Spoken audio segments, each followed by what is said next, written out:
asalaamaaleykum mbokk yi teewlu ak di taataan ci biir coow li Sénégal ñu am mbégte di leen fam-fàcceel lépp lu di xibaar ci biir réew mi lamb ji doon am tey ci arène nationale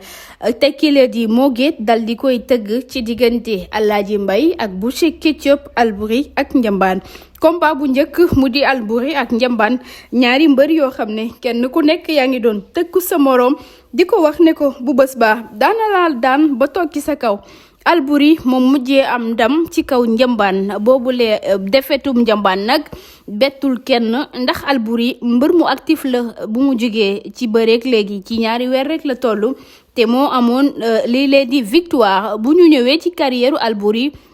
am na fukki combat ak juróom benn yoo xam ne yépp ay victoire la par rapport ak Njambaan mi nga xam ne am na ay défaite waaye nekkul mbër mu actif dañu koy gëj a gis lool ci lamb ji muy bëree Alboury ak ni mu dal di savourer victoire am bi bokk na ci nañ ko daan faral di gisee bu daanee rek dal di tëb ba ca kaw fecc wangentu stade bi yépp yuuxu waaye itam jàkkaarloog média bi wax ay wax yu xorom yoo xam ne nit ñi dañu koy dal di reetaan ba sonn ñu gis ne Njambaan naka noonu moom ginnaaw defet la am mbetteel la ci am ginnaaw bu mu doon tëkkoo Alboury ne ko daanaa la daan ba toog ci sa kaw mujjee nañoo xam fan la dëgg gi féete kan moo man ci diggante Alboury ak Njambaan Alboury moo jël raw gàddu gi ginnaaw bu mu daanee Njambaan ñu ngi xaar combat Aladji Mbaye ak Boucher Ketchup ba xam fan la wanet di mujj ak i gëtam mbokki coow li Sénégal abonné leen activé seeni cloche de notification ngir ngeen mën a am suñu vidéo à temps réel jaa ngeen jëf.